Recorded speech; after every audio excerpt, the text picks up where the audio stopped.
ఇక్కడ కేజీ చీరలు కొంటే అర కేజీ చీరలు ఫ్రీ అంట. మంగళ్య షాపింగ్ మాల్, కేజీల్లో సేల్, టన్నుల్లో ఆనందం.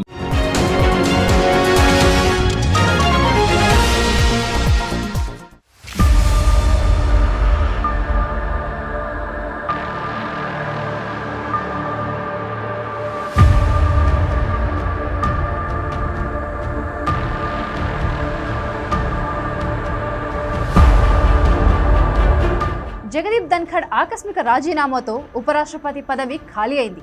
ఆయన రాజీనామాకు రాష్ట్రపతి ద్రౌపది ముర్ము ఆమోదం లభించడంతో ఇప్పుడు కొత్త వైస్ ప్రెసిడెంట్ ఎన్నిక ప్రక్రియను ఎన్నికల సంఘం మొదలుపెట్టింది. తదుపరి ఉపరాష్ట్రపతి ఎవరన్న దానిపై చర్చ కూడా మొదలైంది. అయితే వైస్ ప్రెసిడెంట్ రేసులో ప్రధానంగా 6 పేర్లు వినిపిస్తున్నాయి. ఈ ఏడాది అక్టోబర్, నవంబర్లో బీహార్ అసెంబ్లీ ఎన్నికలు జరగనున్నాయి. బీహార్ అసెంబ్లీ ఎన్నికలపై ఉపరాష్ట్రపతి అభ్యర్థి ఎంపిక ప్రభావం ఉంటుందని పరిశీలకులు అంచనా వేస్తున్నారు. ఈ క్రమంలో ఉపరాష్ట్రపతి అభ్యర్థత్వాన్ని మొదటిగా పరిశీలించేది బీహార్ నుంచే అన్న ఊహాగానాలు కూడా జోరుగా వినిపిస్తున్నాయి.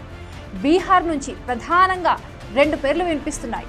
అవే Bihar CM Nitish Kumar, JDU MP, ప్రస్తుత రాజ్యసభ డిప్యూటీ చైర్మన్ హరివంశ్ నారాయణ్ సింగ్.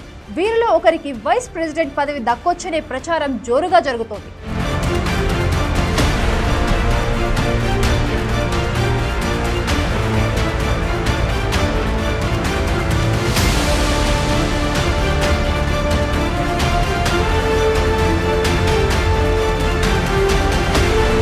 కేంద్ర ప్రభుత్వానికి విధేయులుగా ఉన్న పలువురు గవర్నర్ల పేర్లను కూడా ఉపరాష్ట్రపతి పోస్టుకు పరిశీలిస్తున్నట్లు సమాచారం కూడా జరిగింది. ఈ కేటగిరీ నుంచి ప్రముఖంగా వినిపిస్తున్న పేరు ఆరిఫ్ మహమ్మద్ ఖాన్. ఈయన ప్రస్తుతం బీహార్ గవర్నర్గా ఉన్నారు. ఈయన అంతకు ముందు కూడా కేరళ గవర్నమెంట్లో గవర్నర్గా 5 ఏళ్ల పాటు సేవలందించారు. హిందూ పురాణాలు, గ్రంథాలపై అవగాహన కలిగిన స్కాలర్గా ఆరిఫ్కు బీజేపీలో మంచి గుర్తింపు కూడా ఉంది. ముస్లిం వర్గానికి చెందిన ఈయనను ఉపరాష్ట్రపతి చేస్తే ముస్లిం ఓటర్లు పెద్ద సంఖ్యలో ఉన్న బీహార్లో కలిసొస్తుందనే అంచనాతో ఎన్డీఏ కూటమి పెద్దలు ఉన్నట్లు తెలుస్తోంది. గతంలో ఏపీజే అబ్దుల్ కలాంను రాష్ట్రపతిగా చేసిన ట్రాక్ రికార్డు బీజేపీకి ఉంది. ఇటీవలే ఢిల్లీ అసెంబ్లీ ఎన్నికల్లో బీజేపీ విజయం సాధించింది. ఢిల్లీ లెఫ్టినెంట్ గవర్నర్ వీకే సక్సేనాతో ఆప్కు ఏర్పడిన వివాదం కూడా బీజేపీ గెలుపునకు, ఆప్ ఓటమినకు ఒక కారణంగా ఉందని విశ్లేషకులు చెబుతున్నారు.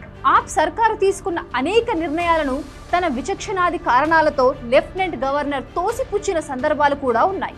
నిధుల వినియోగం విషయంలో ఆప్ సర్కారును చాలా కట్టడి చేశారన్న వార్తలు అప్పట్లో వచ్చాయి. ఆప్ విషయంలో దూకుడు ప్రదర్శించిన సక్సేనా ప్రధాని మోడీ దృష్టిలో పడ్డారు.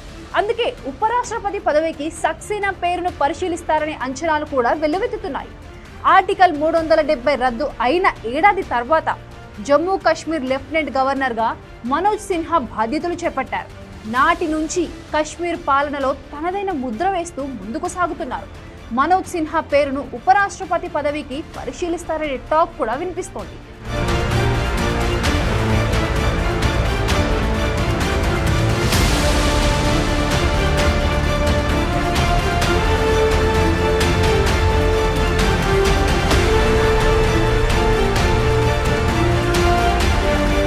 ఉపరాష్ట్రపతి అభ్యర్థి ఎంపిక విషయంలో బీజేపీ అనూహ్య నిర్ణయాన్ని తీసుకునే అవకాశాలు లేకపోలేదు.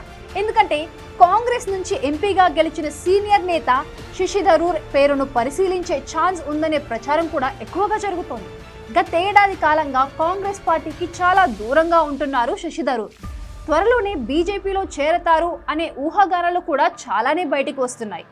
ఈ మధ్య కాలంలో బీజేపీ నాయకులు థరూర్కు మద్దతుగా మాట్లాడుతున్నారు.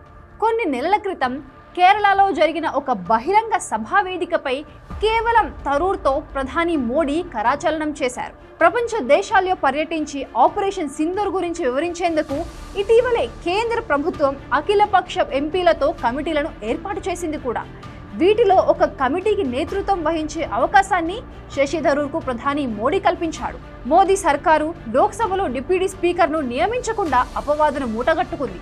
ఆ అపవాదును తొలగించేందుకు ప్రధాన ప్రతిపక్షానికి చెందిన థరూర్ను వైస్ ప్రెసిడెంట్గా చేసినా చేయవచ్చు అన్న ఊహాగానాలు కూడా వినిపిస్తున్నాయి.